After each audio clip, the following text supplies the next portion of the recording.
Today I would like to talk about a very important subject, the subject of religious liberty. I have in my possession a small booklet. It's entitled Baptists and Religious Liberty. It was a booklet that was given to me by a dear friend that's now gone to be with the Lord, Tony Dilley. He gave me this booklet, and I had it in my possession for many years, not realizing how important and how significant this booklet really is. It might be an old and worn out booklet. It might be small, but the message in here is very important. In fact, it's especially important this particular week. Today is May 15th, 2020. The message that I'm going to make reference to was delivered by George W. Truett on May 16th, 1920. It was a message that Truett delivered not from the pulpit of his church in Dallas, Texas, but rather he delivered from the steps of the U.S. Capitol, on the steps of the U.S. Capitol building in Washington, D.C., in front of a crowd of 10 to 15,000 people. I believe this message is a message that we need to be reminded of today, as Truett echoes not only his message of what he would have to say, but I believe it's a message that echoes the voice from history. Truett would take his message from Romans chapter 14, verse 12, which says this: "So then every one of us shall give an account of himself to God." Each of us is going to have to stand before God individually and personally and give an account of our own lives to God about what we've done in this world. Our government's not going to stand with us. Our pastor and other Christians are not going to stand with us. We will have to give an account of ourselves alone to God. With that being the case, George W. Truett contends this. He would say it is the natural and fundamental and indefeasible right of every human being to worship God or not according to the dictates of his conscience. And as long as he does not infringe upon the rights of others, he is to be accountable alone to God for all religious beliefs and practices. Let the state and the church, let the institution, however dear, and the person, however near, stand aside and let the individual soul make its own direct and immediate response to God.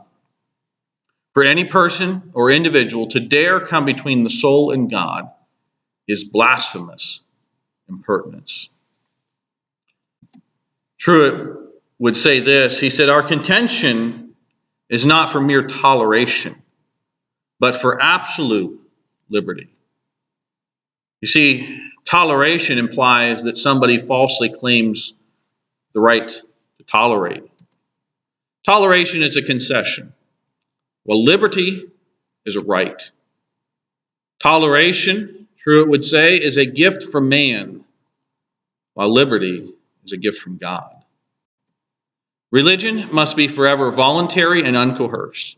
It is not the prerogative of any power to compel men to conform to any religious creed or form of worship.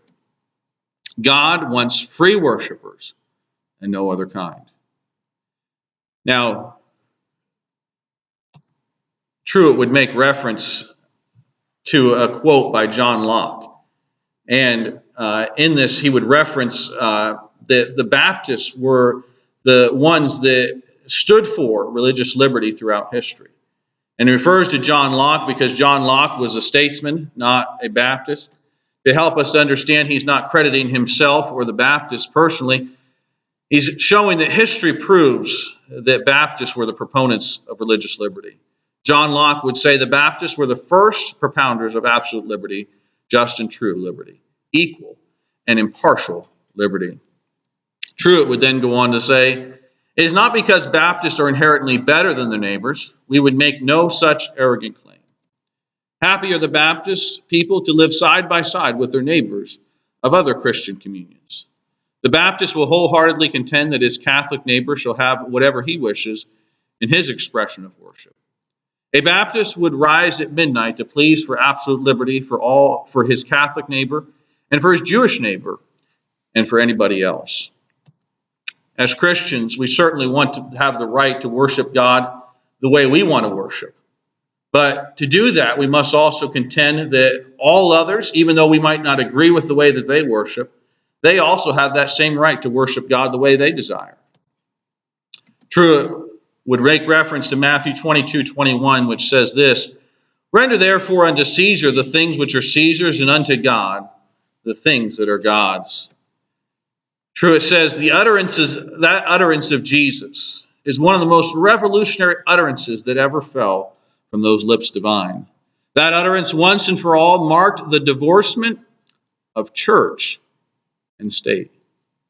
The uniting of religion to the state is the most baneful misalliance that ever fettered and cursed a suffering world. In his message, Truett would make reference to different times throughout history when different civilizations, different people groups would try to take church and state and align them together. And although Truett makes many references throughout history, one that we're most familiar with, of course, is the time when Queen Mary, Mary of Scots, also known as Bloody Mary, would try to force people into the Catholic faith. Now, it doesn't matter whether it's the Catholic faith or any other religious practice. It's never the desire of Christians who believe the Bible to force anyone into any type of religious belief.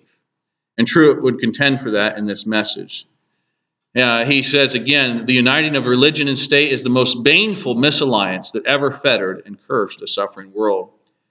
And not only did this great consolidated ecclesiasticism assume to lord over men's earthly treasures, they lorded it over men's minds, prescribing what men should think and read and write. And certainly we would want to impact and influence people with the gospel. We would want to be able to show them clearly from the Bible what Jesus taught and be able to share the truth with them. But it's never our desire as Christians to force people into any religious belief or practice.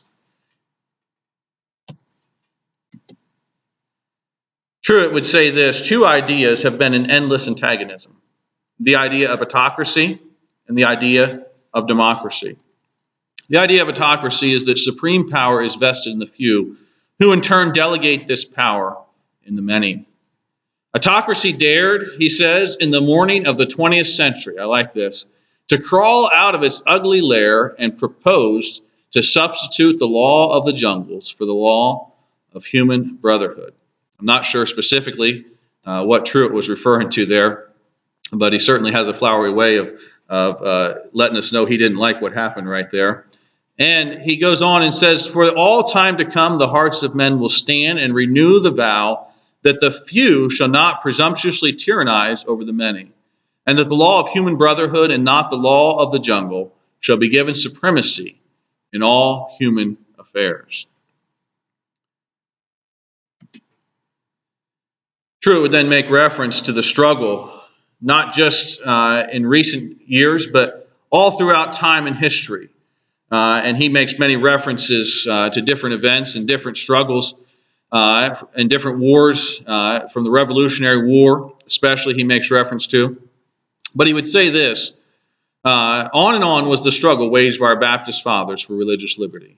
One, unyielding contention for unrestricted religious liberty for all men. The Baptists didn't just want this liberty just for themselves. They wanted it for all people to be able to worship God freely. They believed, if I want to worship God the way I want to worship, then I want to contend that I should fight for all men to have that right as well.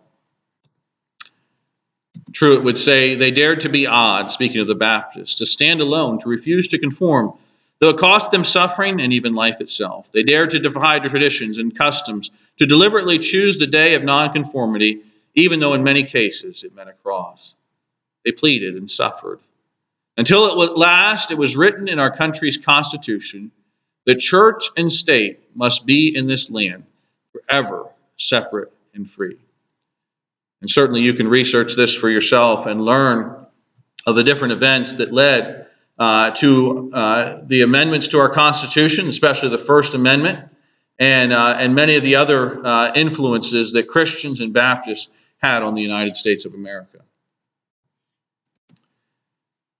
Truett says this, liberty hath both its perils and its obligations. We are members of two realms, the civil and the religious. We are faithfully to render to each. He's again referring to what Jesus said when he said, render unto Caesar the things which are Caesar's and the things that are God's unto God. We are to be alertly watchful day and night, that liberty, both religious and civil, shall be nowhere prostituted and mistreated. Every perversion and misuse of liberty tends by that much to jeopardize both church and state. Liberty without law is anarchy. Liberty against law is rebellion. Liberty limited by the law is the formula of civilization. He then asks the important question: are we willing to pay the price that must be paid? Well, that's an important question today, isn't it? Are we willing to pay the price? Many others have gone before us, and they've paid the price of liberty, often with their lives. Are we willing to do the same? The integrity of one's country is worth dying for. The freedom and honor of the United States of America are worth dying for. If the great things of life are worth dying for, they are surely worth living for. He makes reference to Revelation 12:11, which says, "And they overcame him by the blood of the Lamb and by the word of their testimony, and they loved not their own lives unto death." Towards the end of his message, he says this: "Let us today renew our pledge to God, that we will give our best to church and to state, to God and to humanity." And today, I would like to say each of us has a part to play. Each of us has to be willing to do the thing that God wants you to do. You're going to answer to God for your life. We all must stand before God, and God must ask us whether we did the things that we knew we were supposed to do as a Christian. I hope today, in May of 2020, you would do your part of standing for God in our generation. May God bless.